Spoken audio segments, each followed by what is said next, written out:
Atëherë, i urojmë mirëseardhjen deputetës së Partisë Demokratike, zonjës Ina Zhupa, e cila është kryetare e Komisionit Parlamentar për Turizmin, Kulturën dhe Diasporën. Para se ta nisim këtë bisedë tonën, unë dua të prezantoj të gjithë anëtarët e bordit drejtues. Ne jemi Unioni i Gazetarëve Shqiptar Profesionistë të Diasporës. Sigla jonë është UGSHPD. Jemi krijuar në vitin 2021. Kryetarja jonë e sapo zgjedhur është zonja Elida Buçpapaj, gazetare, shkrimtare, botuese, e cila lidhet nga Zvicra. Nën kryetar i UGSHPD-s është zoti Artan Kutra, i cili lidhet nga Franca. Jam unë, Alba Kepi, sekretare e UGSHPD-s, që lidhem nga Roma, nga Italia. Është zoti Skënder Buçpapaj, i cili lidhet nga Zvicra. Është zoti Genc Burimi, i cili lidhet nga Franca, dhe zoti Ardian Muraj, i cili lidhet nga Shtetet e Bashkuara të Amerikës. Para se të nisim këtë bisedë me pyetjet tona, unë dua t'ju informoj për çfarë jemi, çfarë përfaqësojmë dhe pse jemi krijuar. Unioni i Gazetarëve Shqiptar Profesionistë të Diasporës është krijuar si një nismë e diasporës shqiptare me qëllim bashkimin e gazetarëve profesionistë që jetojnë dhe punojnë jashtë Shqipërisë, duke ndërtuar një zë të përbashkët profesional në shërbim të informacionit të saktë, të pavarur dhe në mbrojtje të interesit publik shqiptar. Qëllimi i UGSHPD-s është promovimi i standardeve të gazetarisë profesionale, mbrojtja e etikës mediatike, si dhe forcimi i rolit të medias së lirë si shtyllë themelore e demokracisë. Unioni jonë synon gjithashtu të shërbejë si urë lidhse mes gazetarëve të diasporës dhe mediave vendase ku ne jetojmë dhe punojmë. Gjithashtu, ne kemi pasur një rol aktiv me statusin vëzhgues pranë Komisionit Qendror të Zgjedhjeve në zgjedhjet politike të majit 2025, duke kontribuar me pasqyrim konkret dhe monitorimin e procesit zgjedhor, si dhe në rritjen e transparencës publike. Unë po nis këtë bisedë me pyetjen time të parë, pasi dhe ideja për të bërë këtë bisedë me ju, zonja Zhupa, nisi nga momenti kur ne kuptuam se në Parlamentin Shqiptar ekziston dhe një komision parlamentar që merret me çështjet e diasporës. Do doja një pasqyrë të shkurtër informative për të kuptuar se çfarë synon ky komision sa i takon çështjes së diasporës, dhe mbi gjitha pyetja ime është se a mendoni se ky Komision i Turizmit dhe i Kulturës, duke trajtuar diasporën brenda këtij komisioni dhe duke patur parasysh se një nga problematikat më të përfolura dhe më të debatuara të viteve të fundit është pikërisht ky emigracion masiv që ka Shqipëria, dhe jemi një dëshmitar të faktit se shumica e popullsisë shqiptare jeton jashtë kufive. Pra, a është mjaftueshëm që diaspora të jetë pjesë e një komisioni që trajton turizmin dhe kulturën? Falenderoj. Faleminderit. Fillimisht dua t'ju falenderoj gjithë Unionin e Gazetarëve Shqiptar të Diasporës, t'ju përgëzoj për iniciativën edhe Albën për komunikimin. Për mua është shumë e rëndësishme bashkëbisedimi me ju, edhe në tagrin e kryetares Komisionit Diasporës, por edhe si deputete e opozitës dhe si njëri që jam lidhur fortësisht me gazetarët, me mediat, edhe për shkak të pozicioneve të kaluara brenda partisë, por edhe në komisionet parlamentare. Secili nga ju kam fatin që ta kem ndjekur publikisht, dhe pse nuk i kam takuar të gjithë personalisht, dhe jeni zëra të rëndësishëm jo vetëm në diasporë, por edhe për jetën publike shqiptare, sepse jeni aktiv në arenën publike dhe për këtë ju falenderoj. Ndryshe nga sa mund të mendohet, ideja që kur largohesh në diasporë, largohesh edhe nga realiteti në një farë mënyre i vendit tënd për të jetuar një realitet të ri, Ju keni treguar që jo vetëm e njihni mirë realitetin shqiptar, por dhe mund të ndikoni drejt për drejt për gjykime më të ftohta, nisur edhe nga fakti i pavarësisë tuaj, pavarësi e gazetarit të lirë që jeton në një vend perëndimor, por edhe për faktin se atje ku jetoni, unë dëgjova dhe prezantimin që bëri Alba, ju mund të gjykoni edhe mbi standardet që kanë vendet tuaja pritëse dhe për t'i krahasuar ato edhe me Shqipërinë. Në fakt, komisioni që unë drejtoj që nga shtatori i këtij viti, pra rreth 6-7 muaj, është komision i ri parlamentar dhe për herë të parë është vendosur diaspora. Më përpara drejtoja komisionin e mjeteve të informimit publik që lidhej drejt për drejt edhe me media dhe me gazetarët dhe i arsimit. Ai komision me një vendimarrje të mazhorancës, në fakt, sepse për çështjet e komisioneve nuk është se u konsultuar shumë me ne dhe një nga arsyet që e rrëzoi dhe gjykata kushtetuese, vendosi që atë komision të ndante në 3 komisione, duke ndarë arsimin veç, kulturën dhe turizmin veç dhe pjesën e medias dhe drejtave të njeriut veç. Diasporën e kanë bashkuar me çështjen e kulturës edhe me çështjet e turizmit dhe po e nis nga kjo përgjigje për faktin sepse e kanë lidhur me identitetin kulturor, të cilën do duhet që ne të punojmë që të ruaj diaspora, që diaspora jo vetëm ta kultivojë nëpërmjet incentivave të shtetit shqiptar, por edhe të jetë si një moment lidhje midis vendit ton edhe vendit ku ata janë, pra vendit të pritës. Dhe në këtë aspekt e kanë lidhur me kulturën, duke lidhur me mbrojtjen e gjuhës, duke lidhur me zakonet, me traditat, apo me atë që ne i quajmë shpesh ambasadorët ton kulturor, diasporën ton atje.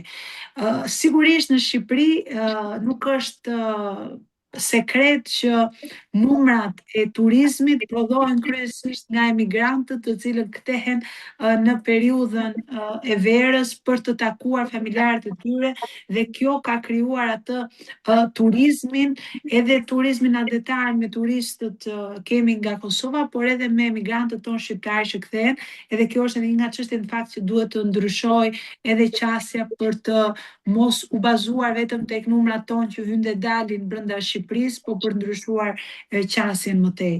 Ajo që ju ngritet me drejtë është çfarë bën dhe çfarë ka parasysh të bëjë ky komisioni i diasporës. Ne fillimisht kemi punuar muajt e parë për të kuptuar dhe vetë se ku dhe se si mund të ndërhyej dhe kush mund të ishte më e mira dhe në ç'drejtim tim mund të japim kontribut për diasporën dhe mund t'i përfshirin ata në realitetet politike, sociale dhe ekonomike të Shqipërisë. Në komision vjen për të raportuar Agjencia Kombëtare e Diasporës, tashmë në varësinë e Ministrisë së Jashtme, por edhe vetë zëvendësministrat e jashtme kanë ardhur deri tani, por edhe ministri në rast se kërkohet. Kemi lidhje të drejtë për drejtë, llogaridhënie, por edhe bashkëpunimi me ambasadat, me shoqatat kulturore shqiptare të emigrantëve tanë, të diasporës tanë nëpër botë. Kemi punuar si komision, pavarësisht se nuk kemi rënë dakord palët, por ka kaluar në komisionin tonë ndryshimet e ligjit të diasporës, pavarësisht se ne kishim shumë vërejtje dhe ne nuk e kemi votuar pikërisht për mangësitë që kishte në elementin e dëgjimit real dhe përfshirjes reale të diasporës në Këshillin e Diasporës, në zhvillimet ekonomike, në atë që u krijua një herë si Këshilli Ekonomik i Diasporës dhe pastaj e prishën po vetë këta në mungesën e autonomisë që ka tani agjencia nga e mëdhenjshme strukturë brenda ministrisë dhe kjo që ne bëjmë bashkë në fakt duhet të jetë edhe do të jetë edhe për mua një nga metodat me të cilat duhet të raportohemi me të gjithë diasporën, edhe për shkak të largësisë që takimet tona Zoom, por më pas edhe takimet individuale atje, të jenë momente që të furnizohet komisioni me ide, të furnizohet me problematika që ka diaspora, në mënyrë të tillë që më pas të jetë detyra jonë që t'i adresojmë. Ne kemi bërë për shembull takime specifike me diasporë në Amerikë, të cilët kërkonin një konsullat të veçantë nga ajo që është ambasada jonë atje për shkak të numrit të shtuar të shqiptarëve në atë zonë. Në këtë aspekt ne kemi mundësi të ndërhyjmë në shumë fusha. Një element ka qenë elementi i përfshirjes së të rinjve të diasporës në politikë shqiptare. Tani me futjen e votës së diasporës, komisioni duhet edhe në këtë drejtim, por edhe të atë drejtimit të edukimit për votën, sepse s'mund të jetë ndikim i votës, por edukim për procese demokratike, mund të luaj rol. Megjithatë, unë dua ta shfrytëzoj këtë bisedë me ju sot, meqense edhe e hapët me këtë pyetje, që do t'ju lutesha që në fillim që gjatë bisedës përveç dhe pyetjeve, mund të ndani me mua shqetësi, me ide për gjëra që ne mund të bëjmë në vazhdimsi si komision, sepse thash ka vetëm 6 muaj dhe ende ka për ta strukturuar sa më mirë rolin e vet për çështjet diasporës, duke qenë se është hera e parë. Nëse për çështjet kulturës dhe turizmit pak a shumë i dim shinat, por këtë gjë duhet t'i krijojmë vet shinat e këtij komisioni të ri, kështu që kontributi juaj do të ishte shumë i rëndësishëm për mua. Faleminderit. Faleminderit. Padyshim, kjo është vetëm një bisedë e parë informative, pasi siç thash dhe ju është hera e parë që është krijuar një komision i tillë dhe ne besoj se nga kjo bisedë, nga ky takim virtual do dalin dhe ne me idetë, konkluzionet tona dhe urojmë të kemi edhe një bashkëpunim në të ardhmen. Fjalën e jap një herë zonjës Elida Buçpapa, e cila është kryetare e UGSHPD-s. Përshëndetje Ina. Diaspora është shumë e rëndësishme, padyshim. Edhe dua të them që me që ne jetojmë këtu, opozita gati nuk është e përfshirë absolutisht. Ndërsa majoranca ka të paktën prej fillimit të mandatit të dytë, kur u krijua Ministria e Diasporës, që ka bërë organizimin e diasporës në mënyrë politike. Kanë krijuar shoqatat e tyre, që i mbështesin financiarisht, që i gratifikojnë me grada, ambasador të diasporës, Skënderbeu e tjerë. Kështu që ata e njohin diasporën në mënyrë shumë të kujdesshme dhe shumë të planifikuar dhe me një strategji shumë precize, që ata e kanë menduar që një ditë do të votohet diaspora, dhe ata kanë shkuar tek njerëzit e tyre, duke lënë diasporën e vërtet jashtë kësaj vëmendje. Dhe kjo është situata. Këtu për shembull financohen nga qeveria shoqatat e krijuara nga Tirana, kryen aktivitete kulturore që i organizon Tirana, ka njerëzit e tyre patronazhistët këtu, fondet shkojnë këtu, shkojnë te njerëzit e tyre, njerëzit që janë opozit, siç jemi ne për shembull, që kemi, bëjnë çfarë mundësi, të gjitha mundësit i kanë që ekskomunikim. Ata e dinë të gjitha ata shqiptarë në diasporë që janë opozit, ata gjenë mjete për ta përjashtuar. Edhe në fakt është e gjithë diaspora e përjashtuar. Kanë atë organizimin patronazhist që i ka shtrirë ato tentakulat e tyre nga Europa në Amerikë. Tashti, unë të pyes, Ina, a keni ndonjë strategji ju që ta prishni këtë strategjinë e tyre, sepse ata nuk ka prishur tymin askush, edhe ata kanë vazhduar me qeverinë, me parlament. A ka aty në parlament dikë që të kontrolloj nga shkojnë financat, kush financohet, si shkojnë paret në diasporë, a ka kriter, a është meritokracia, si shkojnë paret atje te njerëz që janë pas një lloj për asnjë lloj vlere. Do me thënë tash i themi ne që në këtë që vlerat janë hedhur poshtë dhe janë ngritur antivlerat. Edhe kjo është antivlera. Do me thënë që është një regjim që do me thënë i degraduar totalisht. Do me thënë nuk flitet për sistem shtetës së drejtës, sepse është komplet i degeneruar, komplet i degraduar. Edhe unë të pyes, a ka ndonjë shpresë që të ndryshojë kjo? Strategjia e tyre që diaspora të marrë vëmendjen që meriton, në fundit janë që të mos përjashtohen shqiptarët, jenë të gjithë shqiptarë.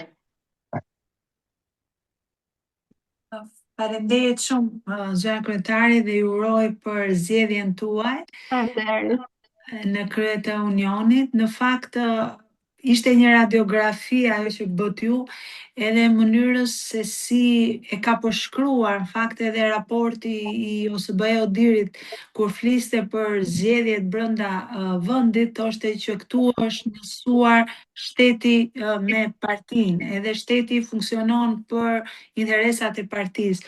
Ajo që thatë ju me drejtë është e njëjta gjë në diasporë, ku shteti ishte njësuar me interesat politike të Partisë Socialiste, ku ambasadorët e Shqipërisë ishin në shumicën e vendeve me përjashtim shumë të rrallë të ndonjë ambasadori karriere që i ka mbijetuar këtyre dallgëve të 13 viteve.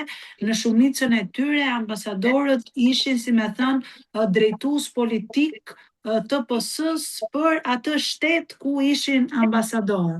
Dhe kjo që thoni ju, me të drejtë e kanë shfrytzuar politikisht çdo resurs të shtetit shqiptar, çdo paratë të shtetit shqiptar, çdo punësim që vjen të shtetit shqiptar në konsullata, në ambasada apo kudo, për ta përdorur për vot për Partinë Socialiste, për ta përdorur politikisht, që më pas, siç thot populli, njëra dorë lan tjetrën, të dyja lajn fytyrën. Këta në një moment i ndihmojnë me vota, e këta në momentin tjetër ja u kthejnë favorin me para nga buxheti i shtetit për shoqatat e tyre, për organizimet e tyre apo me vend punësimi për ata vetë.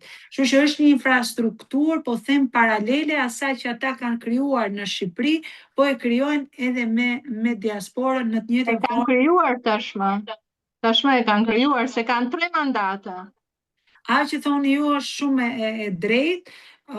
Jo vetëm neve e pam edhe në ndërtimin e zyrave elektorale, zyrat gjithmonë ishin pranë ambasadave, takimet kur vinte kryeministri për fushat elektorale në rresht parë kishte ambasadorin, ndërkohë që është e ndaluar nga ligji.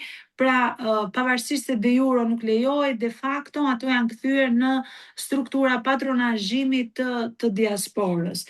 Ajo që me të drejtë ngrini ju, ka të bëjë me strategjinë, jo vetëm të komisionit, por edhe të opozitës, se unë përpara se të jem kryetare e komisionit jam deputete e opozitës dhe opozitën përfaqësoj në atë komision.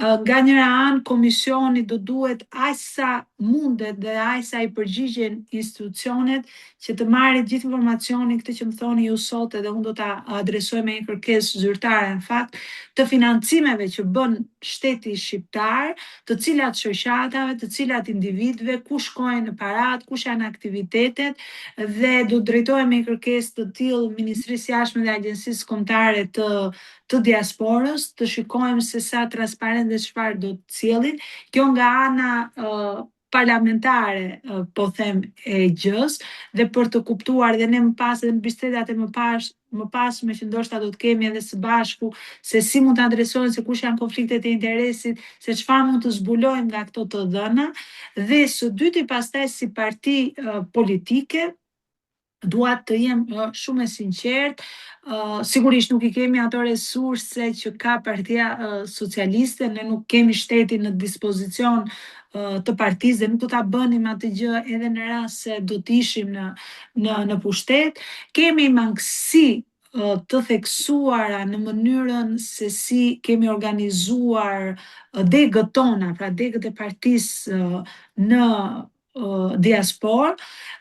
Ajo që sigurisht mungon është fakti që nuk ka një shtrirje të kudo ndodhur, sepse edhe unë po marr rastin e Greqisë ku kemi edhe numrin më të lartë të emigrantëve, apo Italia, përqendrohet edhe dega përqendrohet në kryeqytet, ndërkohë që për nga territori që kanë edhe për nga lamishmëria që ka çdo region, çdo rajon apo çdo qytet i madh, e ka të pamundur që Roma apo Athina të menaxhojë të gjithë Italinë apo të gjithë Greqinë, apo në Zvicër mungojnë fare strukturat e mirë organizuara të Partisë Demokratike, kështu që në këtë aspekt ne jemi këto kohë duke bërë dhe riorganizimin e partisë, dhe një nga detyrat fakt që u bën në mbledhjen e fundit të kryesisë, këtu po dal nga vesta e kryetares komisionit, po shkoi deputetja e PD-s dhe anëtare kryesi, u la pikërisht ndërtimi i një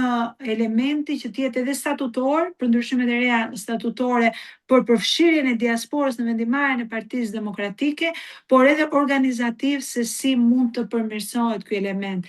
Ajo që ju keni shumë të drejtë dhe që do duhet ta reflektojmë neve, jo vetëm si komision, edhe si parti, është që për te strukturave partijake janë shoqatat, janë organizatat, janë aktivitetet të cilat janë me natyrë kulturore, sociale, po i shërbejnë shumë edhe një partie politike përveç se shtetit shqiptar, për të krijuar lidhjet e veta, për të krijuar përhapjen e ideve të veta, edhe për të pasur në një farë mënyrë mbështetësit e vet për te edhe asaj strukturës që mund të organizohet të një partie politike.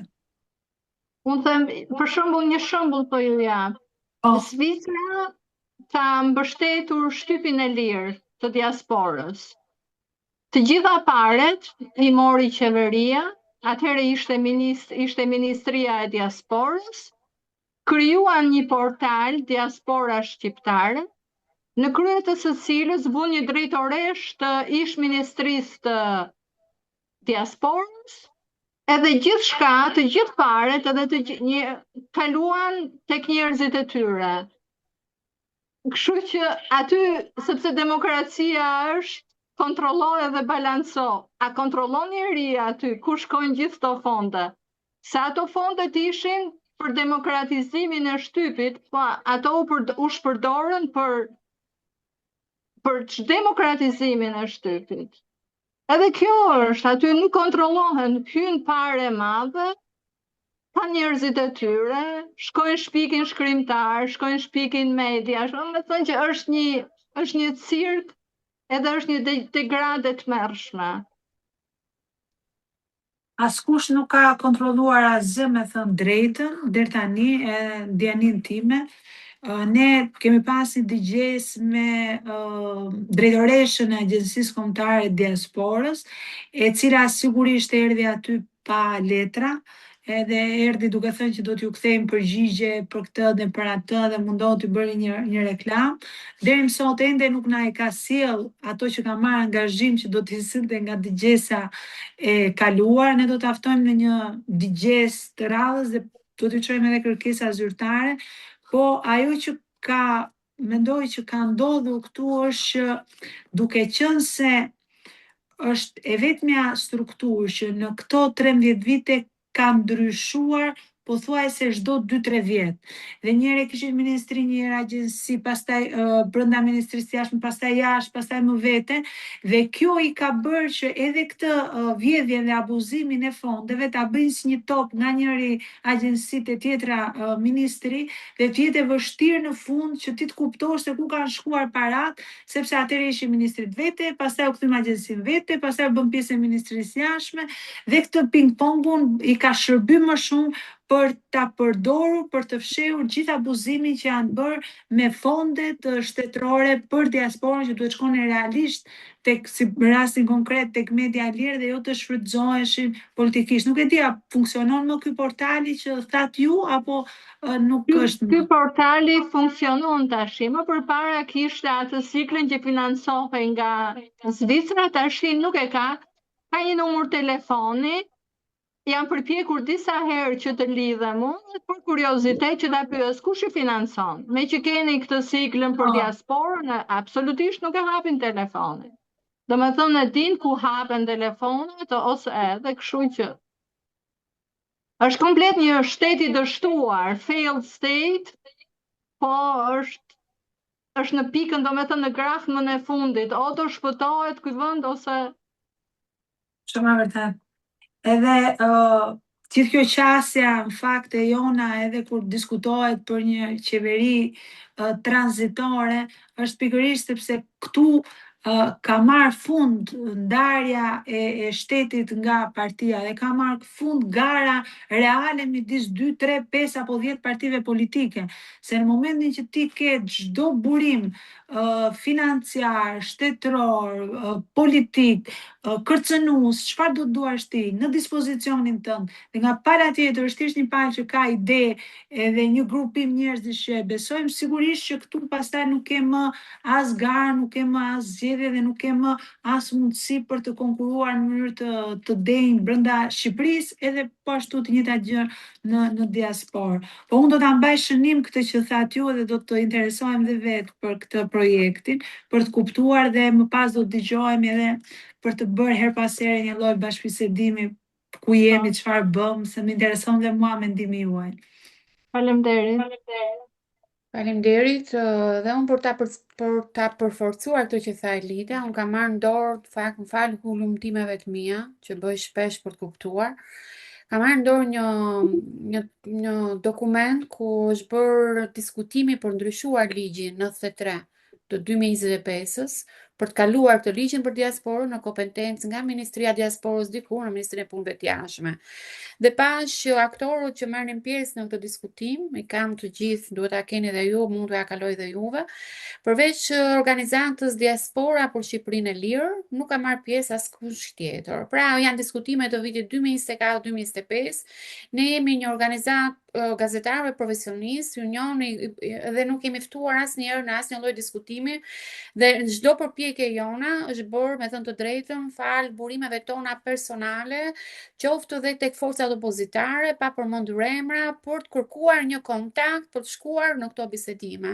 Por gjithmonë kemi qenë të dëgjuar, të mos dëgjuar, thjesht dëgjues në mënyrë spontane, hyr aty në momentin e fundit kur nuk dinin asgjë se çfarë diskutohej. Ajo që më ka bërë përshtypje është se aty diskutoheshin dhe për koston financiare që kjo agjenci kombëtare e diasporës. Dhe një nga propozimet që ishte që në Këshillin Kombëtar të Diasporës, antarët e këtij këshillit kalonin nga 15 antar në 21 antar. Pra shtoheshin me 6 antar, me një kosto që shkonte, e kam dhe koston këtu, shkonte rreth 5 milion, gati 6 milion lek, ose diçka e tillë.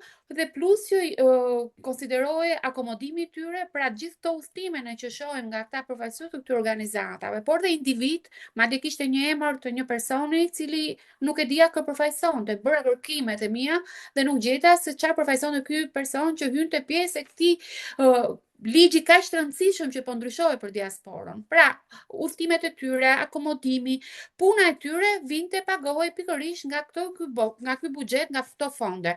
Dhe më tepër për çudinë time, dhe kjo është vetëm fazën e parë, vështrimin e parë që hova, me thënë të drejtën sot, sepse doja të kërkoja të ngacmoja një çik edhe ta bënin sa më interesante, ishte fakti se dhe shoqatat e diasporës financoheshin nga shoqatat në diasporë financohen nga Agjencia Kombëtare e Diasporës. Pra, në të ardhmen besoj se edhe kolegët e mi janë shumë dakord, ne duhet kemi edhe një pasqyrë të hapur të këtyre transparente të asaj çka bëhet, pasi nuk dim se sa fonde shkojnë nga taksat e shqiptarëve për të financuar këtë strategji që tha mjaft mirë Lida, politike për të mbështetur forcën që është në pushtet, partinë që është pushtet, pasi ne asnjëherë nuk kemi ofruar dhe të gjitha ata emra që janë aty të paktën nuk kanë bërë nuk njihen për opozitarizmin e tyre. Dhe më fal se ndërhyra, por ishte domosdoshme kjo për të forcuar idenë e Lidës dhe madje këtë dokument ne do ta punojmë si gazetar dhe do të ketë një spunto për të ardhmen. Nëse mundem, vetëm një shtesë, unë do t'ju nis edhe linkun e diskutimit në komision të ligjit, ku ka ardhur zëvendësministra e jashtme dhe drejtoresha e Ermonela Xhafa e Agjencisë Kombëtare të Diasporës, edhe gjithë shqetësimet që unë kam ngritur, përgjigjet që kanë dhënë ato, çfarë kanë dhënë, për ta parë edhe në fokusin tuaj për të kuptuar se çfarë mund të bëjmë. Dhe realisht një nga shqetësimet të shumta që u ngritën atje dhe që kam ngritur personalisht, ka qenë fakti që këta njerëzit që zgjidhen në Këshillin e Diasporës janë njerëz të cilët nuk vinë nga ndonjë proces transparent i përzgjedhjes në diasporë, i konkurimit, qoftë online, qoftë në forme transparente, po janë të paracaktuar nga qeveria, paguhen si shtatë ju me drejt nga qeveria dhe kur vinë këtu bëjnë vetëm një funksion, dalin dhe lavdrojnë qeverinë, sa shumë e ka ndryshuar Shqipërinë dhe ikin pastaj ditën tjetër në vendin e tyre. Dhe duke u strukturuar pak më shumë ne, të kemi mundësi që të lobojmë që dhe përfaqësuesit tuaj nëpërmjet komisionit që unë drejtoj, përfaqësuesit tuaj të marrin thirrjet për Këshillin e Diasporës, pra të imponohemi në një farë mënyre, të kuptojmë kush janë afatet, kohët, në mënyrë të tillë që jo çdo gjë ta monopolizojnë dhe ta marrin ata. Kuptohet që ata kanë atë pushtetin në dorë dhe do ta kenë mazhorancën aty, por sot nuk ka asnjë antar opozitar në kuptimin e mendimit opozitar, nuk them unë antar partie, por në kuptimin kritik të gjykimit të qeverisjes etj. Brenda Këshillit Diasporës apo strukturave që financohen nga shteti shqiptar. Opozitarizmi është pilasi i demokracisë, domethënë opozitarizmi jonë i bën vetëm mirë Shqipërisë dhe është një vlerë e shtuar. E mbi gjithë alarmi që unë po e sjell këtu dhe e mbyll këtu është se në këtë ndryshim ligjor ishte një propozim që për të hapur qendrat kulturore të diasporës pranë qyteteve kryesore. Dhe kjo ndoshta është një alarm për të parë në të ardhmen, pasi nëse krijohen këto qendra kulturore dhe marrin funksionin e një partie në diasporë, kjo është një tjetër alarm i jashtëzakonshëm pikërisht i parimeve të demokracisë. Fjalën e ka zoti Artan Kutraj, i cili është në kryetari i UGSHPD-s, lidhet nga Franca. Faleminderit Alba për fjalën. Zonja Zhupa, ju faleminderit për praninë tuaj. Unë në fakt kam një pyetje të drejtë për drejtë për ju, pikërisht për ju. Dhe do të doja një përgjigje shumë të shkurtër, sepse është për ju dhe jo në përgjithësi.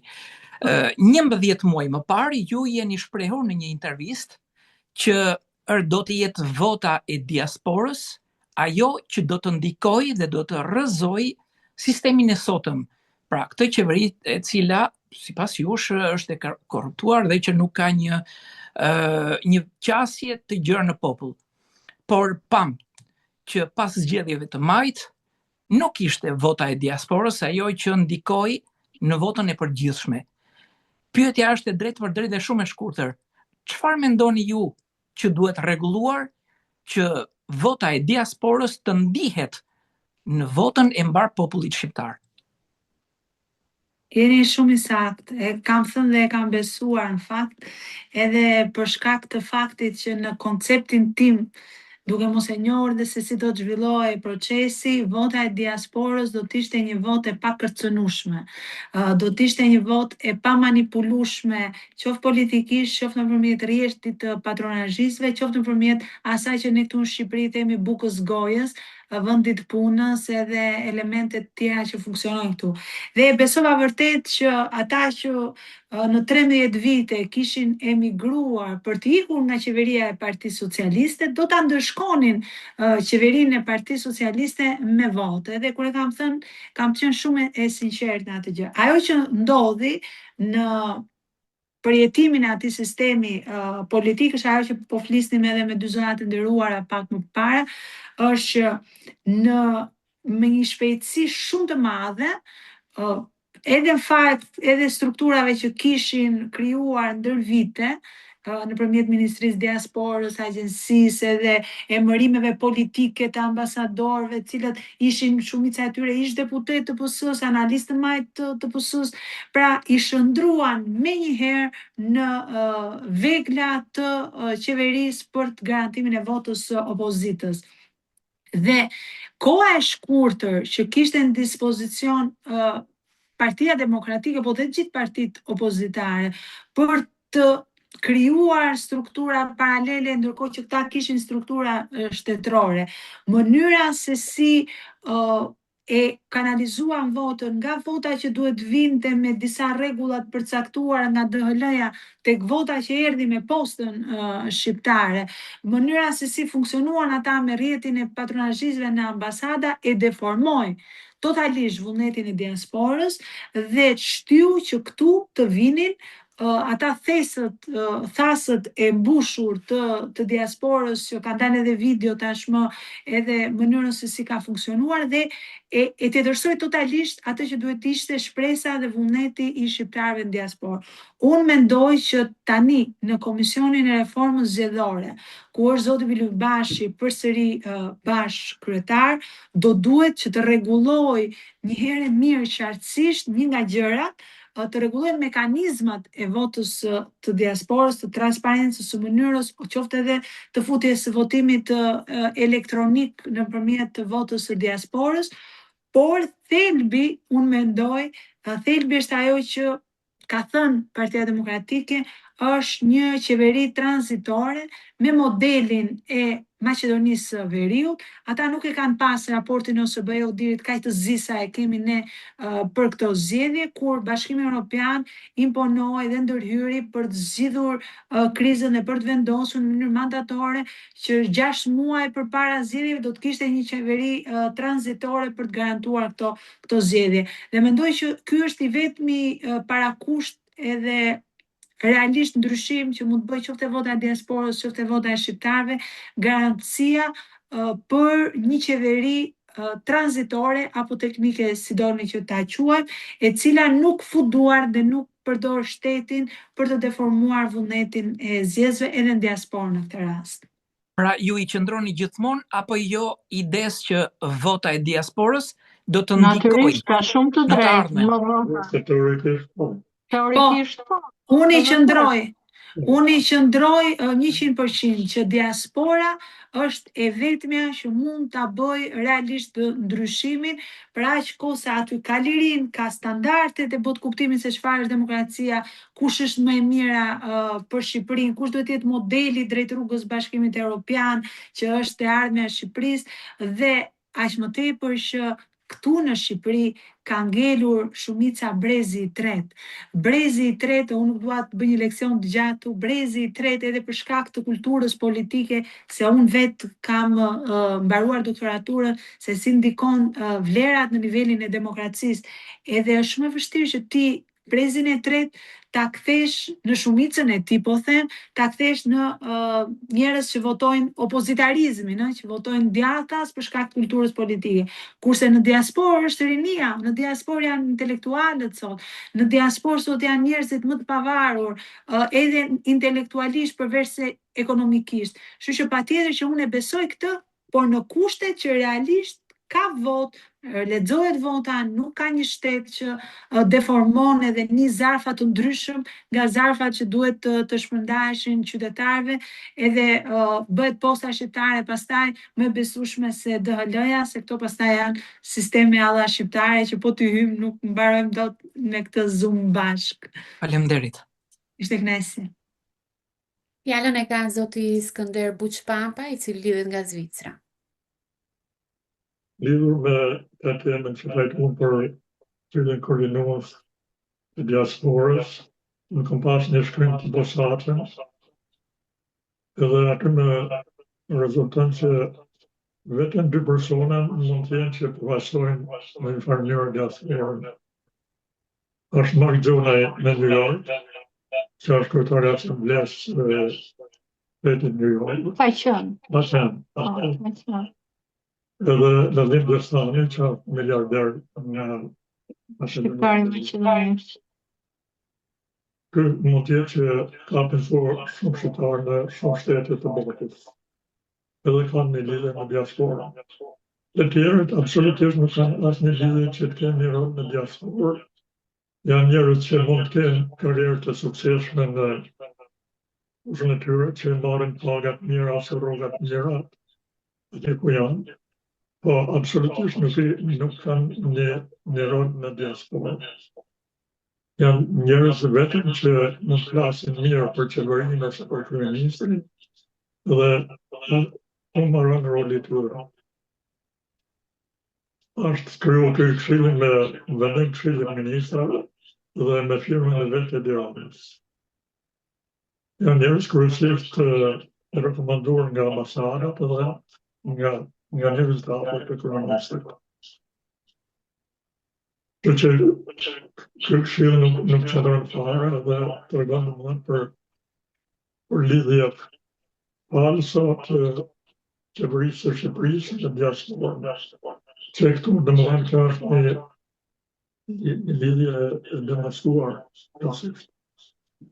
Lidhur me atë që folët ju për agjencinë kombëtare të diasporës,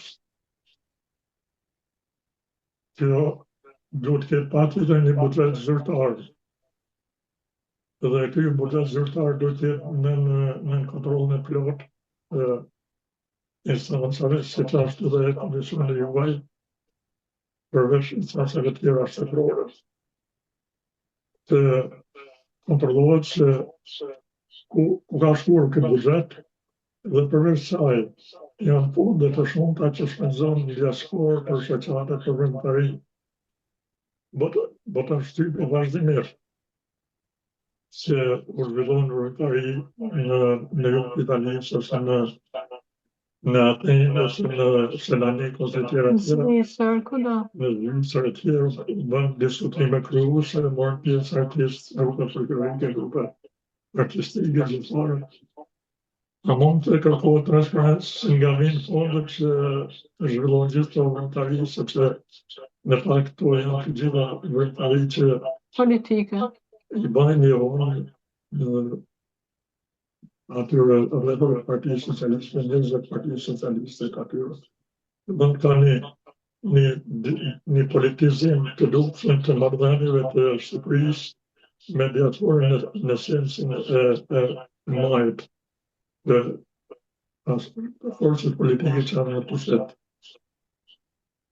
Ka domethënë një politizim të një strategji politizimi të majtë të diasporës. Mundohet që të një kontroll, ushtrojnë një kontroll në instancë ku janë, si është komisioni juaj. Jeni shumë i saktë, zoti Skënder, absolutisht kështu është siç thoni ju. Në fakt, ndjenjën time edhe zoti Mark Jonaj është larguar së fundmi nga drejtimi i këshillit, por realisht këshilli i diasporës nuk ka, edhe në ligj, nuk ka asnjë mënyrë ligjore se si përzidhet, cilat janë kriteret, a ka një formë konkurimi, a ka një formë shprehje vullneti individual të atyre që duan të jenë antar, dhe në fakt ka funksionuar si një grup i cili në shumicën e kohës janë përzgjedhur për shkak të njohjeve, lidhjeve, influencave, qoftë të njerëzve brenda vetë grupit apo në drejtim të qeverisë. Në këtë aspekt, këto kanë qenë edhe disa nga vrejtjet kryesore, kritikat kryesore kur u diskutua ndryshimi i ligjit edhe vetë ligjit dhe shtimi i numrit nga 15 në 21 antar të Këshillit, sepse u shit që do të japim më shumë zë, do të kemi më shumë përfaqësim, po bëjmë më të mirën për diasporën. Por në momentin që ti këtë e ke jashtë transparencës, jashtë konkurimit real, jashtë përfaqësimit të vlerave të asaj që është diaspora, bilesuni kam kërkuar dhe një element tjetër.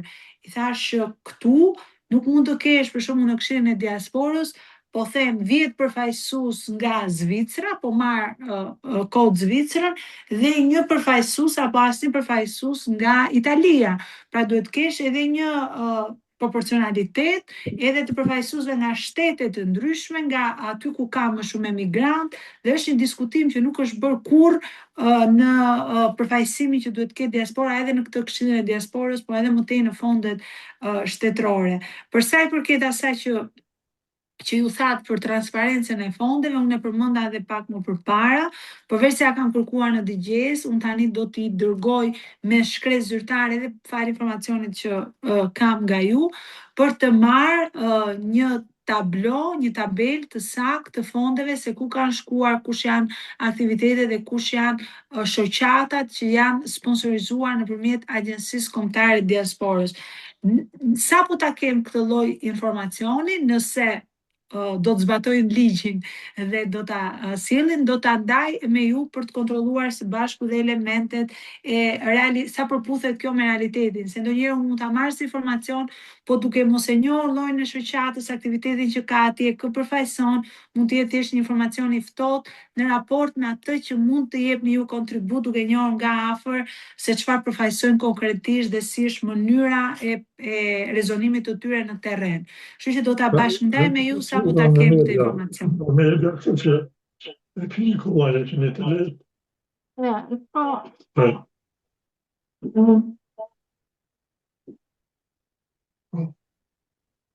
Okej.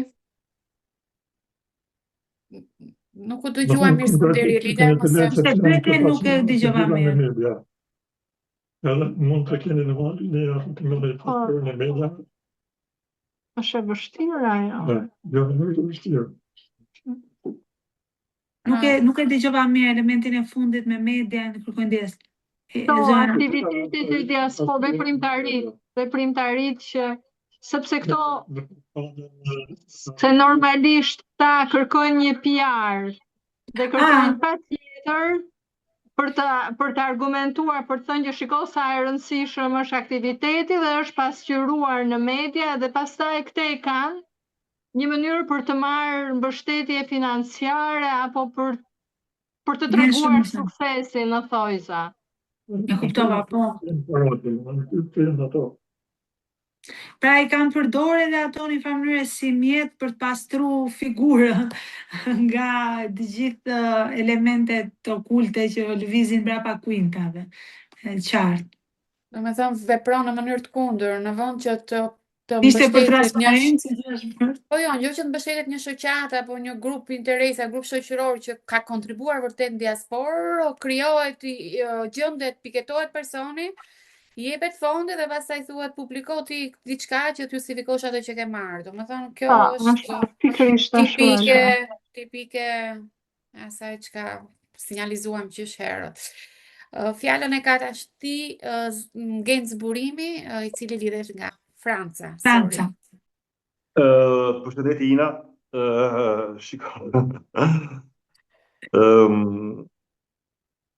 Kemi drejt për një pyetje ose dy. Sa të duash. E di, po tani që po dëgjoj, nuk e di nga çfarë ka, do di nuk kemi një politikë. E di po fillon. Unë kujta si që thjeshe ti në këto darë të punë që kërë e bërë deputete, për parë të flasë me ty, kërë e bërë përkretare e Komisionit të Kulturë, Turizëm, Diasporë, darë të ke pas më të shpeshe dhe shnormale për çështjet e kulturës, jo qoftë për Akademinë me milionet që kanë marrë për fjalorin dhe zvinë në parlament, të raportojnë, Po. qoftë për dje tani prapë more me Gonxhen, po ashtu me turizmin për në Vlorë që nuk ka shumë për turizmin detar për anijet ku takërohen. Unë flet shumë për kulturë dhe për turizëm dhe pak për diasporë dhe është normale fillon. Kjo është pyetja ime dhe çfarë do përgjigjem thuash Gens apo ka filluar, por etj. Tani po e ndroj komplet optikën, sepse po dëgjoj edhe para forcit dhe vetë si jemi konsultuar, sepse jemi larg, unë me Skënderin, me Zizën nuk shihem shpesh as me Albën. Edhe është një materie shumë komplekse, sepse përse femine më shumë se tjerët, apo përse to para shkojnë të këta dhe shkojnë të ata. Janë tema që do dalë shkur nga ky batak, dhe lot kur. Kështu që unë thjesht po bëj një pyetje, po t'ja kontributin tim se si e bën Franca, ose të vlesa të vlen ty pas e bën këtë gjë.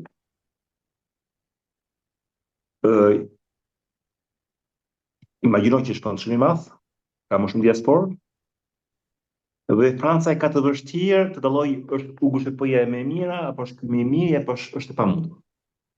Ta ka krijuar një fond që quhet Staff. Fondi i vogël është 1,5 milion, 2 milion euro në vit, ku secila shoqat e shqiptarëve jashtë, dhe informimi me shqiptar, pra me kusht që të jetë shqiptar shqiptarësh e formuar jashtë, të jetë shoqatit ka të paktën 1 vit ekzistencë, dhe që mos ketë një buxhet më të madh veprimi se 1 milion euro në vit atë vend ku është. Edhe po shikoja tani që po flisin, po shikoja pak raportin e stafit në Ministerinë e të vitit kaluar, janë rreth 250 projekte të financuara, maksimumi shkon në 50.000 euro, ka pritur deri në 2.000 euro. Edhe ke nga Afrika e Jugut Bashkë, nga Koreja, nga Japonia. Për shembull, ishte një projekt, për shembull, që ishte në Amerikë, për shembull, Aleanca Franceze donte të financonte një reportazh mbi restaurimin në Notre Dame Paris.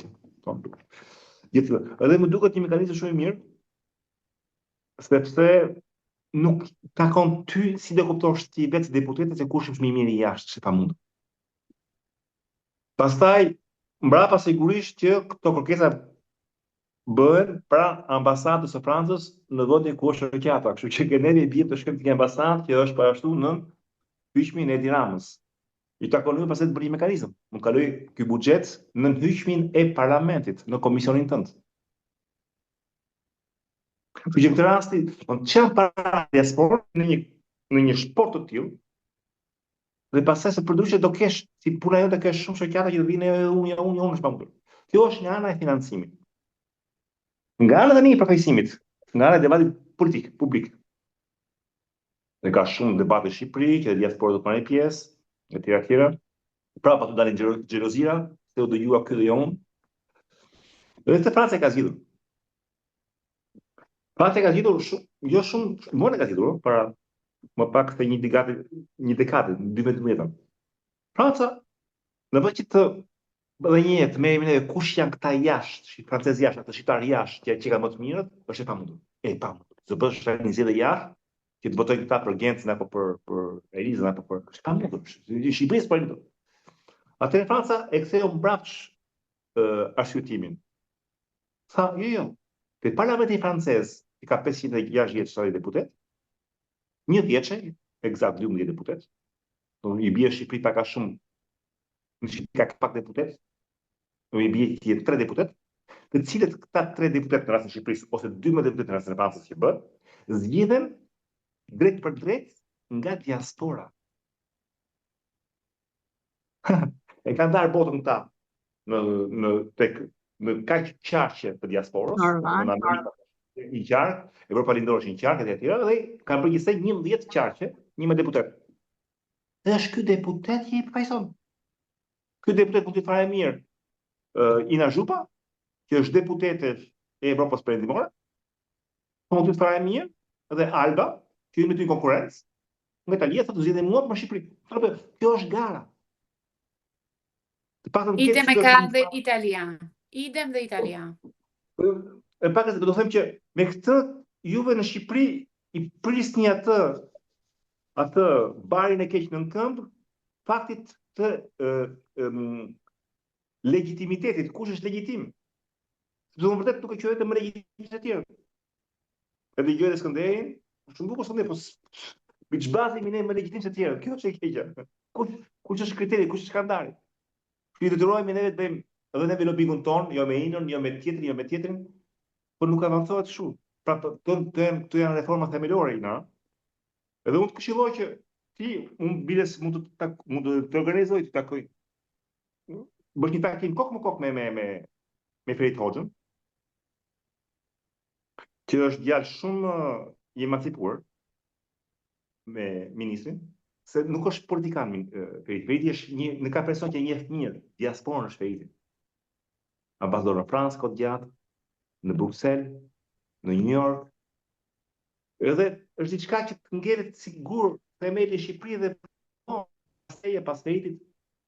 Që dhe ati nderi bëhet, se dhe ati ministria ti për të është një lloj, si thua, është një lloj gjyle në këmbë. Se ka shumë gjë për të merret me fondet e diasporës.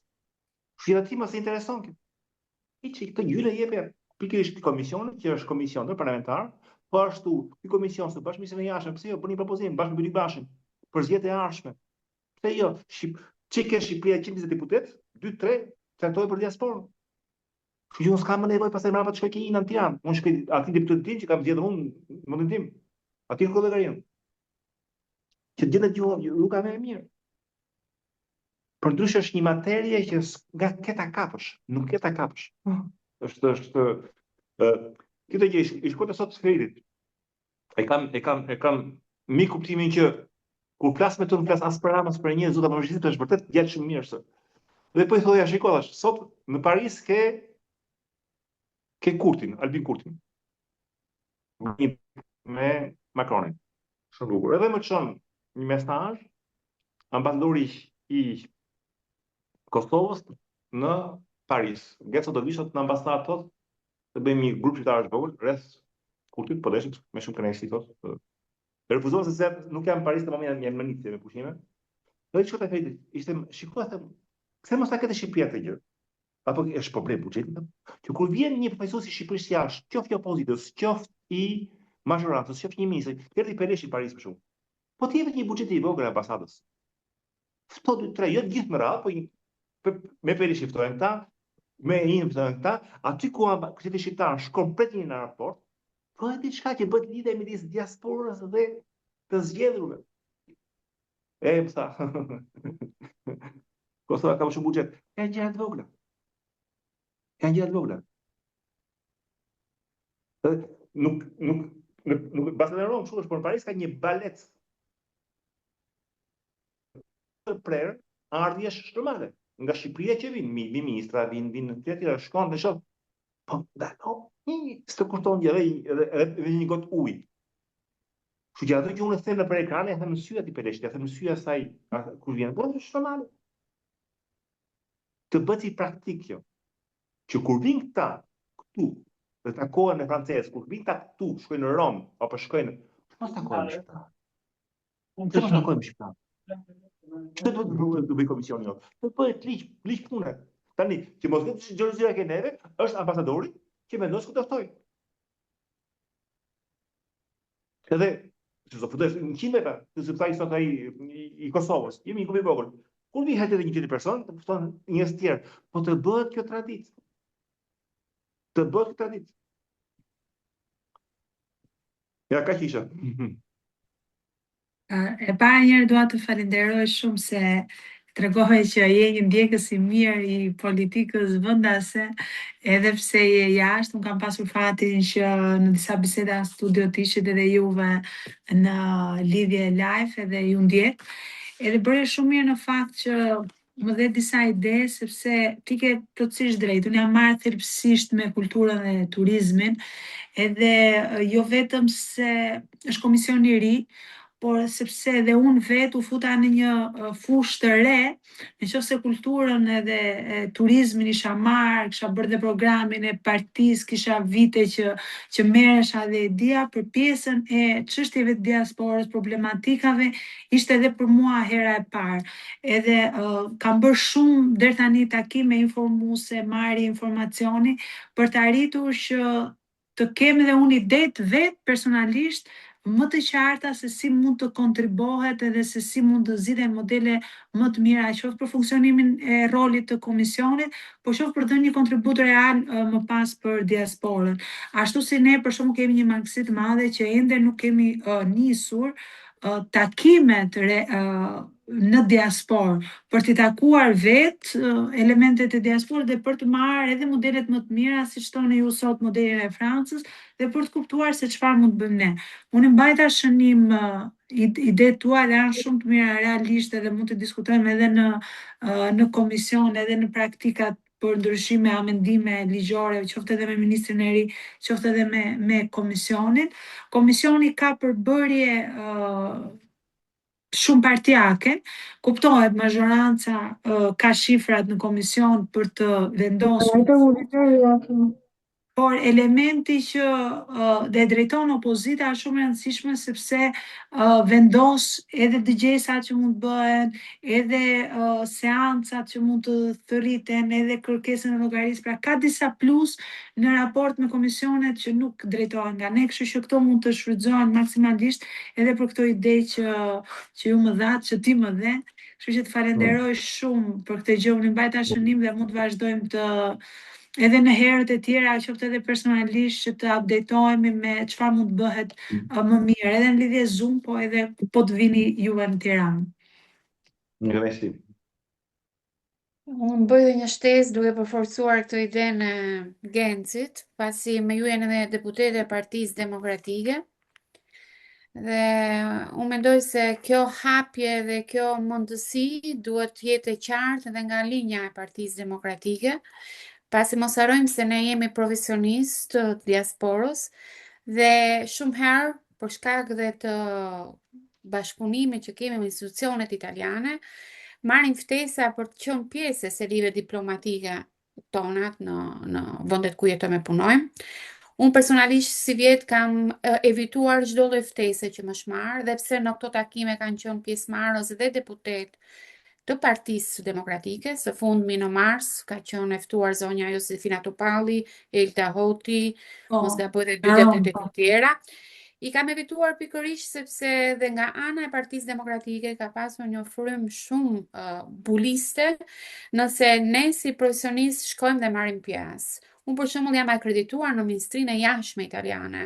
Nëse unë nuk dërgoj dhe nuk kaloj të gjitha hallkat e kontrolleve, qoftë dhe familjare, sepse ti kur merr një akreditim të tillë ke të gjitha instancat që të imponon një shtet, dhe kur marr pjesë në takim se jam përfaqësuese e një grupi profesionistësh, jam etiketuar dhe jam bulizuar dhe nga forca opozitare, domethënë ka qenë shumë e dhimbshme kjo, ta kuptoj që në vend që të synohet dhe të kuptohet që ne kemi dhe zëra të tjerë të cilët nuk janë partijak, është punuar keq. Pra kërkesa ime e bëj dhe personale, mendoj se dhe shumë prej kolegëve të mi të paktën mund ta kenë jetuar një gjë të tillë, por personalisht prej atij viti para 3 vitesh deri sot kam evituar çdo ftesë duke pasur dëmin ju të parët, pasi kur mungon dhe kur lë një karige bosh, ata e kthejnë takimin në një takim politik, në një fushat për partinë e tyre, për interesat e tyre, gjithçka. Dhe fjalën tani një gjë përpara se ma kujtove këtë elementin. Ka qenë një dilemë e madhe edhe brenda Partisë Demokratike, sepse më shumë shiste fotoja që ti ishe bashkë me socialistët në një event jashtë në Francë, se sa shiste ajo që ti kishe thënë. Dhe është diskutuar dhe brenda struktura, nëse mund ta ndaj këtë me ju, besoj nuk është sekret, është diskutuar brenda grupit parlamentar, sepse Niko Peleshi në vesten e tij si kryetari i kuvendit shkon për të përfaqësuar kuvendin e Shqipërisë, pra merr ftesën jo si drejtues politik i PS-s, po si kryetar i kuvendit dhe ka për detyrë që të marrë dhe përfaqësues të opozitës me vete për të thënë të vërtetën e tyre. Dhe në diskutimin që ne kemi bërë së fundmi, jo më larg se para 2 javësh, është vendosur që do të merret pjesë në të gjitha rastet dhe në të gjitha rastet do të shfrytëzohet kjo hapësirë për t'i thënë mikut, pritësit, ambasadorit të vendit tjetër, presidentit, kryetarit të një parlamenti, cili do, të vërtetën e opozitës për gjendjen reale, qoftë të parlamentit, qoftë të qeverisë, qoftë të Shqipërisë.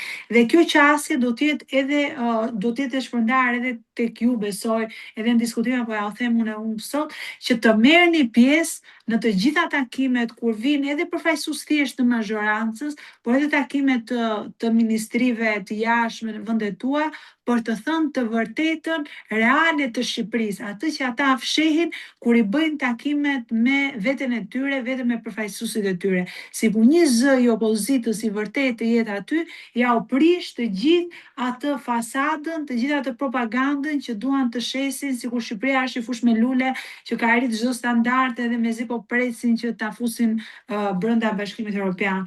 Kështu që ka qenë kjo ka Alba shumë të drejtë, por nuk do të jetë më është një vendimarrje që është marrë jo më larg se para 2 javësh për të qenë edhe ne, prandaj kanë ardhur zonjat aty, pjesë e delegacioneve, por për të qenë edhe çdo antar i shoqërisë civile, i medias, opozitar, në çdo event që ftohet ku marrin pjesë edhe përfaqësues të mazhorancës, pikërisht për t'ia thënë të vërtetat në sy, edhe në sy të ndërkombëtarëve.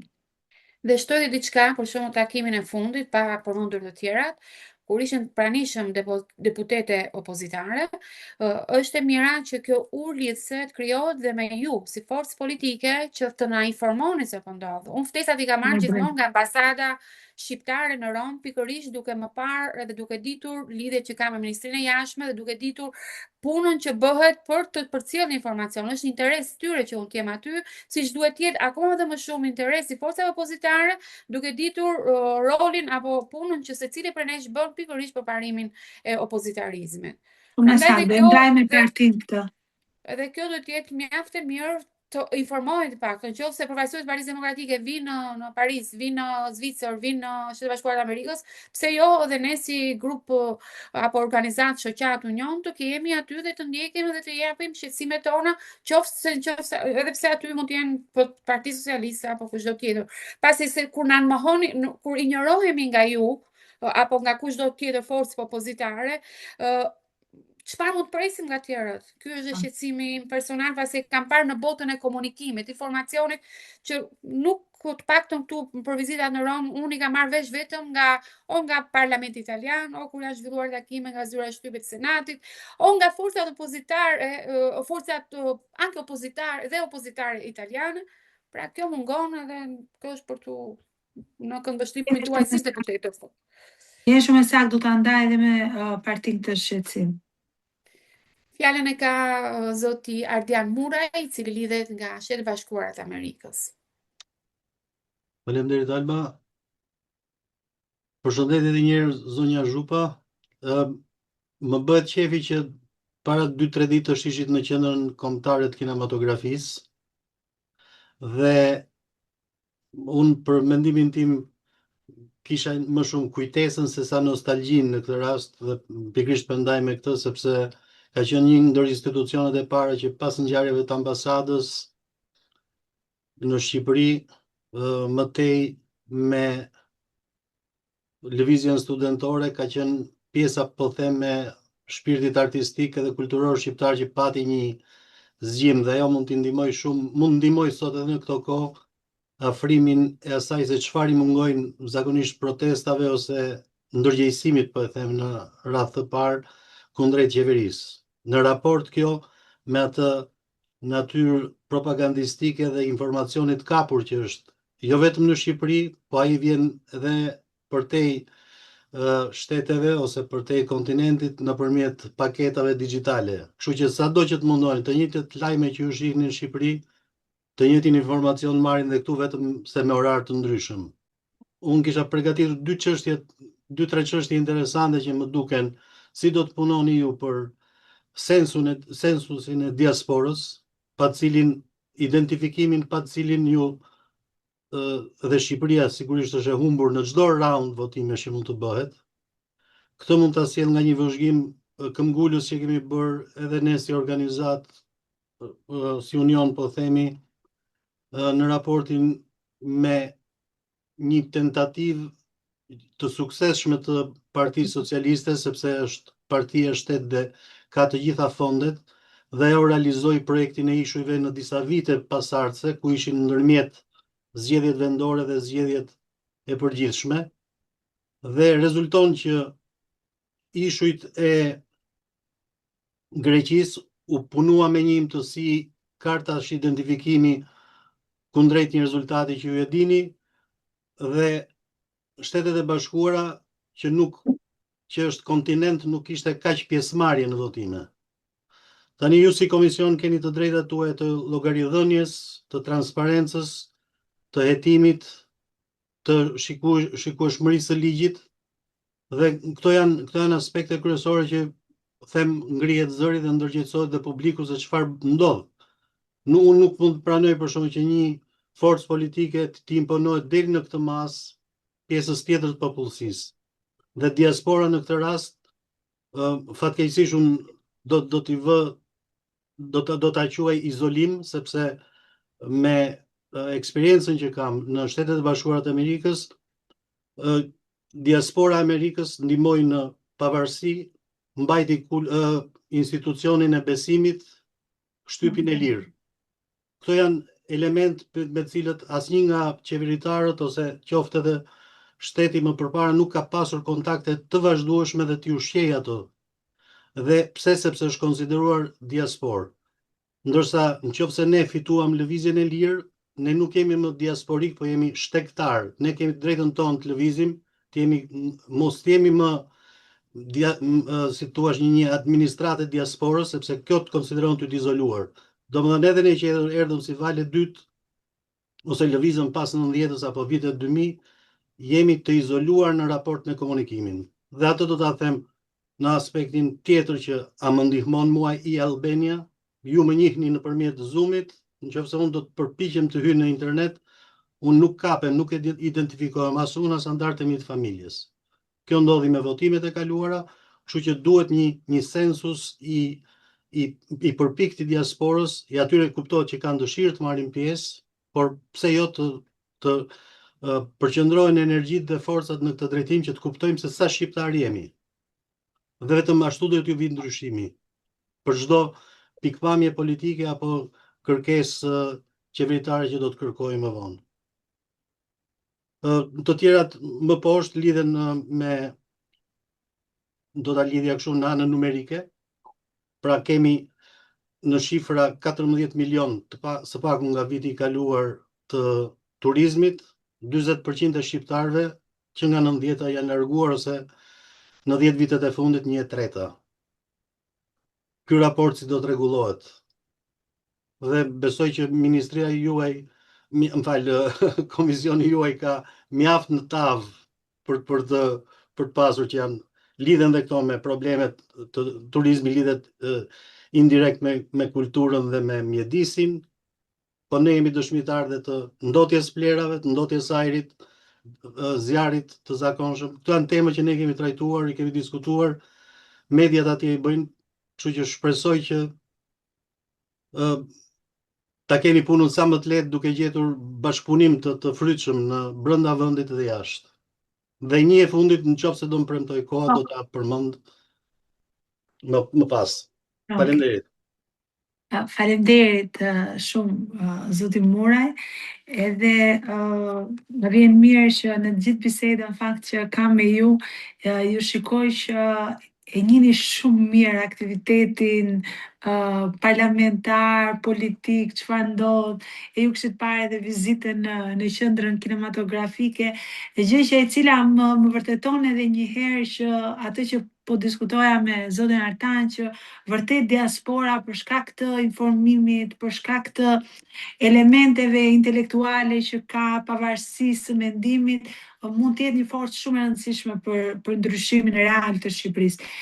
Kjo që thoni ju në fakt censusi i diasporës është një ide mjaft e mirë, edhe është shumë e dobishme, sidomos për të bërë politika reale në bazë të shifrave, edhe kur vjen puna e vetëm tek votimet, por edhe tek elementet e ekonomisë, tek elementet sociale, tek elementet e përfaqësimit real, unë mendoj që mund të jetë një temë jo vetëm e komisionit tonë që unë do ta ndjek, do ta ndaj edhe me Partinë Demokratike, që mund ta ketë temë të rëndësishme edhe për të elementet të reformës zgjedhore, për të kërkuar si një parakusht për të kuptuar saktësisht më pas se kush është kontingjenti, po them ajo lista e përgjithshme e votuesve, përtej atyre që kjo zgjedhje funksionua me elementin kush regjistroi vet. Pra në zgjedhjet e vitit 2021 nuk është se kishte një listë të përgjithshme të zgjedhësve që buronte nga një census apo nga të dhënat e ambasadave, por ishte thjesht vullneti individual i individëve për të regjistruar paraprakisht në sistemin e KQZ-s, që më pas ata të prodhonin një listë zgjedhësish. Ndërkohë që shtetet me të dhëna zyrtare dhe shtetet normale do duhet të kishin një listë zgjedhësish, ku duhet të kishin të gjithë diasporën e vetë të përfshirë sipas shteteve, që më pas ata mund të zgjidhin të merrnin pjesë apo të mos merrnin pjesë në zgjedhje. Pra këtu çdo gjë është bërë, po them në një farë mënyrë e mbrapsht edhe nga e kundërta për shkak të mungesës të dhënave zyrtare të besueshme të një shteti që të punonte në mënyrë zyrtare. Ajo që ju thoni më pas për Albania, keni parasysh që ne në Shqipëri jemi përfshirë nga skandali i Akshit, kështu që ndonjëherë më mirë që nuk i keni të dhënat në Albania, dhe këtë edhe me ironi, sesa ne që i kemi që janë mall publik edhe janë shfrytzuar në të gjitha format përveç se për të marrë shërbimin, që këto kohë ka 3 muaj që ka rënë fare dhe nuk po arrin dot të marrin shërbimin, po kjo në kuptimin e ironisë për atë çka po ndodh sot me korrupsionin në Shqipëri. Kurse realisht do duhet që një nga elementet pse u krijua i Albania ishte që t'i jepte mundësinë që dhe atyre që nuk ishin fizikisht në Shqipëri të merrnin ato shërbime, të merrnin certifikatën, të merrnin njërin e diplomës, të merrnin aplikimin për një gjë apo për një gjë tjetër në mënyrë online, dhe kjo duhet parë. Dhe e fundit ajo që thatë ju për turizmin edhe shqiptarët, unë e përmenda në fillim të bisedës tek arsyet që pse u lidhen këto 3 tema bashkë, kultura, turizmi edhe diaspora. Në fakt komisioni është duke zhvilluar një seri, nëse mund ta quaj kështu, një tur, vizita është monitoruese, e përmendi Pagenci, unë isha në Vlorë, takova operatorët turistik detar, me 31 dhe 1 do të jem në Sarandë, pas do të jem në Lezhë, në Pogradec, për të kuptuar realisht nga ata që e bëjnë turizmin dhe jo nga shteti, kush janë problemet dhe çfarë mund të bëhet për të pasur turizëm të mirë edhe turizëm që shteti faciliton, jo që shteti bëhet pengesë. Dhe këtë e them me bindje të plotë që diaspora shqiptare ka shërbyer në të gjitha rastet, jo vetëm në këto vite, por në të gjitha rastet që kur erdhi demokracia, si valvula më e madhe e prurjeve të asaj që numërohen si turist në Shqipëri, që janë pikërisht këta që ju i quajtët me drejt shtektarët, që vinë për mallin e atë dheu, që vinë takojnë familjet, që vinë ndonjëherë kryejnë edhe ndonjë punë dokumentacioni, të cilët regjistrohen në statistikat zyrtare si turist të Shqipërisë. E në këtë aspekt duhet bërë shumë që turizmi të jetë edhe një turizëm përtej elementit të diasporës, e një turizëm që prodhon ekonomi për Shqipërinë, edhe kjo duhet një strategji të mirë fill nga qeveria, po sigurisht edhe me kontributin sa mundemi të komisionit, por duhet keni parasysh për ta mbyllur këtë pjesë që nëse ne propozojmë një gjë, një ligj, një strategji, deputetët e opozitës, ata kanë një urdhër të prerë që të jenë kundër. Dhe kjo ka ndodhur me shumë ligje që unë vetë kam propozuar, ajsa e fundit ishte që një ligj për pagat e mësuesve në Shqipëri, ja u hoqën një pagesë kategorie, e propozova, unë e rrëzua dhe 2 javë më mbrapa të njëjtin ligj që solli e Viskushi e miratuan vetëm e vetëm se s'donin të miratonin një ligj të deputetit të opozitës. Pra kuptoni çfarë mentaliteti kemi në Shqipëri. Po minimalisht të imponohemi që edhe kur i imponohemi në këtë mënyrë, s'ka gjë le t'i bëjnë me emrin e tyre, po të bëhet një mirë shtetit shqiptar, mësuesve në këtë rast, apo turizmit, apo diasporës në rastet që unë kam marrë det nga ju. Ne mund të quhemi kështu diversantët, jo diaspora. Nëse votojmë keq ose kundër. Po, është edhe kjo. Okej, jemi ganti 1 orë e gjysmë. Unë të fundit që kisha, më fal Alba, ajo që mendova që do kujtoheshim, të fundit që kisha ishte një refleksion mbi këtë përsëritjen e samiteve. Është ky që mbahet, domethënë si mund ta ç'është kjo formë, domethënë ku nuk shihet bashkëpunimi, sepse ja pikërisht këtu ndodh ndarja. Ju ftoni, domethënë shteti fton nga jashtë ata që do, dhe pastaj si thua krijohen ato që përmendit e Genci më parë, qoftë xhelozia, qoftë këtu ka një mos komunikim të Sa mirë që e përmendët, sepse dua të ndaj edhe një element me ju, edhe është fakt për të ardhur keq. Organizohet tani samiti i radhës që është në prill, edhe komisioni i diasporës do duhet në një shtet normal të ishte bashkë organizator. Pra minimalisht komisioni duhet kishte disa detyra, duhet jepte kontribut me deputetët e majtë, djathtë e tjerë, të ishte i shpërndarë nëpër panele, sepse është organizuar me disa panele, ku secili deputet edhe sipas fushave dhe sipas detyrave që kanë komision të jepte kontribut. Dhe jo vetëm që nuk është përfshirë si bashkë organizator, por komisioni supozohet që do të jetë një dëgjues i fjalimeve të kryeministrit, të ministrit, të drejtuesit politik të diasporës, që është kryetari i grupit Partisë Socialiste të këtij të atij.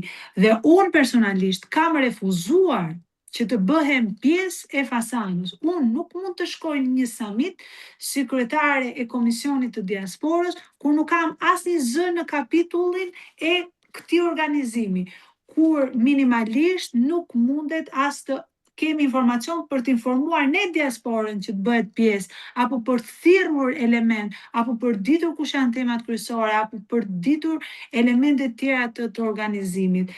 Dhe realisht samiti është përdorur deri tani, të paktën kështu siç po organizohet edhe ky, është përdorur si një moment propagande, si një moment show, si një moment mbledhje për t'i bërë elozhet partisë dhe për të bërë turizëm elitar, një pjesë e miqve që ka partia në diasporë, dhe ky është realiteti deri në këtë momente. Nëse në të ardhmen do të kemi ndonjë ndryshim, do t'ju informoj, po deri në këtë momente ne thjesht e dim nga reklama edhe nga publikimet që kanë bërë ata që është samiti, dhe ka zero rol komisioni parlamentar pikërisht për diasporën në samitin e diasporës.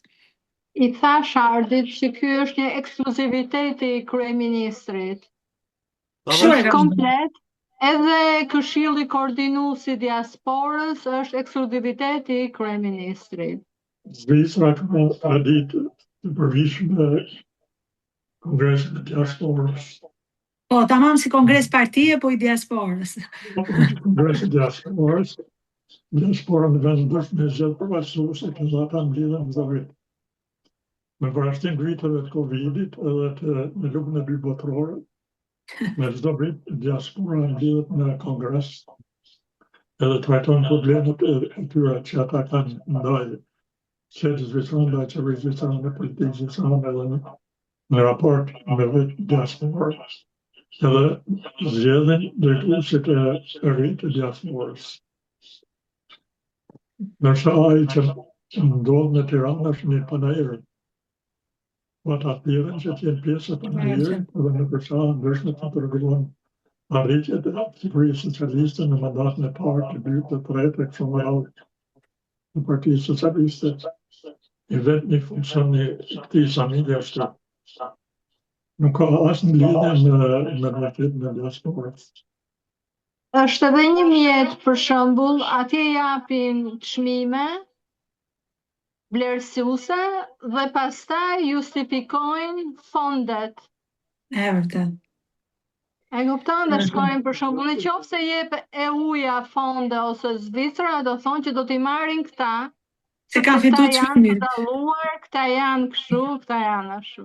Ja, Qartë, siç e thamë në fillim. Deri kombit anësarit sa Faleminderit shumë. Por nga mbrëmja e ndjeshme, keqardhje që Shqipëria nuk vjen për futbollin, për botrorin, domethënë. Pas e vjen Kosova. Do të kishte pasur vërtet do të kishte kryer efektin e sensusit këtu për të parë mbështetjen, po tash urojmë që Kosova ta kalojë dhe këtë finalen e dytë, mbase do të ndihmojë. Urojmë shumë se ashtu do shikojmë që jemi shumë edhe në SBA. Ok, unë mendoj se jemi për te 1 orë e gjysmë. Falenderojmë shumë deputeten e Partisë Demokratike, zonjën Nina Zhupa, kryetare e Komisionit për Kulturën, Turizmin dhe Diasporën. Mendoj se që një bisedë mjaft e vlefshme dhe për ne, për t'u informuar. Urojmë me këto ide mund të ritakojmë një bisedë të dytë. E mbyllim me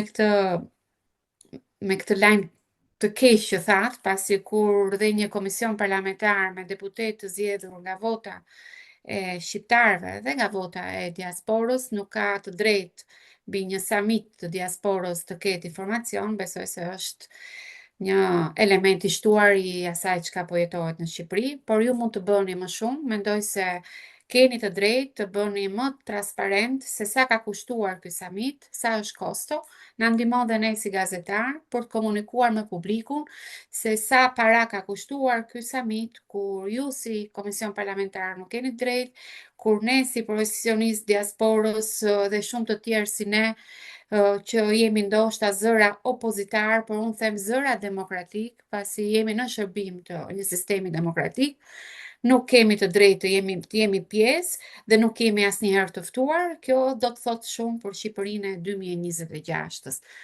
Falenderoj kolegët e mi dhe miru takofshim në bisedat e ardhshme. Faleminderit shumë, ishte kënaqësi. Faleminderit. Faleminderit. Faleminderit.